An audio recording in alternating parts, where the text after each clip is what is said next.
and welcome to Centurion's Corner, and today we are reviewing from Star Wars The Black Series and Star Wars A New Hope, Figrin Dan. Now this guy is obviously he's the main band member from the cantina scenes on there, and they do a deluxe of this one as well.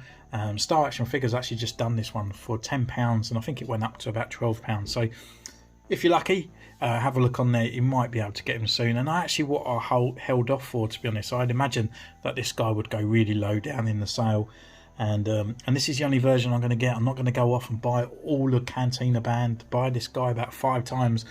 I'm just not going to do it. But yeah, I just wanted this guy to be an alien in the background, or playing his little flute or clarinet just as he goes along.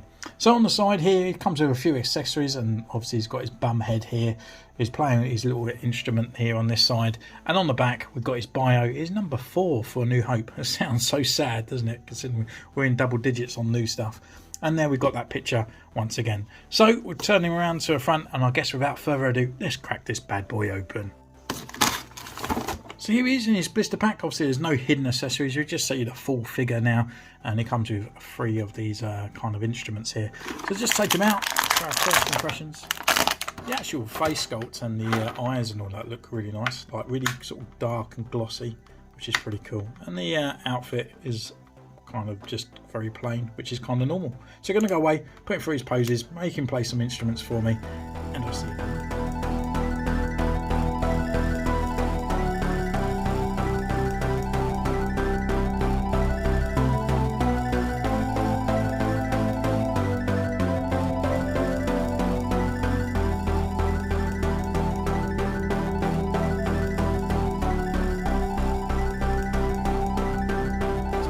We've been away, we're taking his pictures, and what can I say about this figure? Well, as basic as he is, I'm glad that I only spent £10 on this guy. He comes with 3 kind of instruments, as we saw at the beginning, but I feel like he just needs a kind of extra kind of movement in his arms. I just feel he's quite rigid, so you want to get him to make him look like he's doing some sort of like extra kind of performance on stage, but he always has to feel quite static to even get the instrument close to his mouth. Which is the annoying part of it. So it comes with like these 3 flutes and stuff. I'm not too sure what they are or what they're called, but this one here, it's got a nice little bronze tip up the top, but then the rest is done in this kind of sort of like grey brown plastic, and you've got all the details and stuff on there, but I suppose you could paint them up. But this bit up the top here, it's got a nice kind of gold bronze sort of dry brush to it. The other one, which is the sort of one of the larger ones, again, the top part is painted very nicely. We've got all these extra silver bits down here, and they're sort of weathering apart onto this mouth part. But down the bottom, again, it's just done it in a different type of plastic. And this one is actually removable halfway, so I'm not too sure why that is, but I guess it's just separate molds there that they could use it at a later date if needed to do so. The actual other instrument, shall I say, that he has in his hand is just even a larger kind of clarinet here. This one, actually the tip up here is removable. It's actually more of a sort of like a rubber piece. It moves a little bit, and we've got a bit of silvering and stuff down here and at the base as well.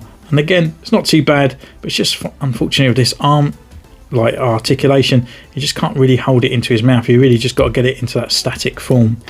So looking at his articulation here, he can turn left, he can turn right, look down and look up, and you can see he's got a lower neck movement there with that collar fixed, and upper neck movement. Got a bit of swagger in there, so you can get a bit of personality. Rotation around at the arm, it goes all the way around, and it comes up to this far. Obviously no butterfly joint there. Rotation at the elbow, a little bit more than 90. Rotation at the wrist, and there is a slight hinge, but it's a little bit down in the cuff, so you can't really get the full articulation there. Waist swivel left and right, or sort of ab crunch I guess. He's actually got a nice bit of tilt there, as you can see, but forward not much, and back a little bit further. Legs can come up this far and forward, back, upper thigh rotation there. We've got a nice knee and a rotation. We actually got a boot swivel on this one as well, and a rocker and a pivot at the ankle. So yeah, some articulation there, which is quite nice in the leg department, but he kind of needs it up here, and he, as you can see, he looks quite rigid in those places. Looking at the actual figure itself and putting him into the details, that's probably where this figure really comes to life. It's actually a really nice kind of look of the species. I think it's a biff. It's just basically a bum, isn't it, turned into a human. We've got some eyes around on this side, and then we've got this kind of mouthpiece and all that. You got this extra weathering underneath for a bit of shadowing, and you got these extra little warts and stuff on there. So, and then coming around to the back on that bit, we've got his ears around the back. I guess that's what they are. The rest of the body is just done in this black here, down on this part, nice little crinkles and stuff on the grey legs and black boots, and then the actual hands have got more of that kind of sort of like a red kind of shadowing over the top of it inside. So again, yeah, I mean, it's quite nice, quite basic figure, one for definitely for the shelf, and especially for the extra species of aliens. And I guess if you want to get a few cheap versions of it, you could use the head and the hands for other kind of incarnations or customizing or kit bashing and whatnot. So it's just really nice. Now we actually got a few more A New Hope kind of figures here from the band or the cantina, which is good. We just need a few other little ones to dot around, especially like Wolfman and others. So thank you so much for joining me on this one. Don't forget to comment down below, subscribe, ding that bell, follow me on Instagram where you see more pictures of this guy for sure, and I'll see you next time. Take care. Bye.